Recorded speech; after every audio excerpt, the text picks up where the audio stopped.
Chotila highway હાલમાં મૃત્યુના માર્ગ સમાન બની ગયો હોય તેમ લાગી રહ્યું છે। હાઈવે પર લાંબા સમયથી સમારકામ ચાલી રહ્યું છે, પરંતુ આ સમારકામ ગોકળ ગતિએ ચાલી રહ્યું હોવાથી સામાન્ય નાગરિકો માટે અહીંથી પસાર થવું જોખમી બન્યું છે। ચોટીલાથી નાનીમોર ગામ તરફ જતા માર્ગ પર એક જ દિવસમાં 4 થી 5 મોટરસાયકલ સવારોનો અકસ્માત થયો હતો। અધૂરા કામને કારણે વાહન ચાલકો સતત અકસ્માતનો ભોગ બની રહ્યા હોવાનું લોકોનું કહેવું છે। સમારકામ દરમિયાન સુરક્ષાના કોઈ નિયમોનું પાલન ન થતું હોવાનો પણ લોકોનો આક્ષેપ છે। રસ્તા પર ઠેર ઠેર ખાડા પડી ગયા છે, કપચીઓ દેખાઈ રહી છે, તેમજ કોન્ટ્રાક્ટર અને હાઈવે ઓથોરિટીની બેદરકારી સામે લોકોમાં રોષ જોવા મળી રહ્યો છે।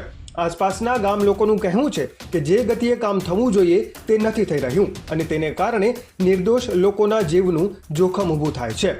મોલડી ગામના અગ્રણી કનુભાઈ ખવડે રોષ વ્યક્ત કરતા કહ્યું કે હાઈવે ઓથોરિટી અને કોન્ટ્રાક્ટરની આ બેદરકારી અસહ્ય છે।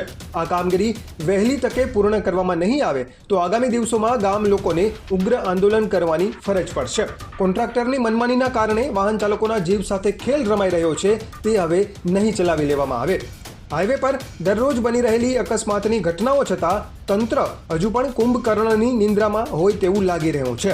સ્થાનિકોની માંગ છે કે વહેલી તકે રસ્તાનું સમારકામ પૂરું કરવામાં આવે અને સુરક્ષાના યોગ્ય પગલાં લેવામાં આવે, જેથી અન્ય કોઈ વાહન ચાલકને અકસ્માતનો ભોગ ન બનવું પડે।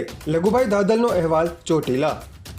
2-3 દિવસથી આ રોડ વાળા ખોદીને વહી ગયા ચોટીલાથી આ મોરડી જતા હાઈવે ઉપર, અને આ કડા એવા છે કે હોન્ડા વાળા છે ને આમાં પડે છે।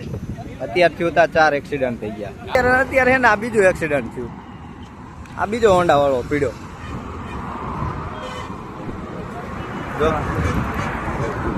તાત્કાલિક આ ખાડાના લીધે।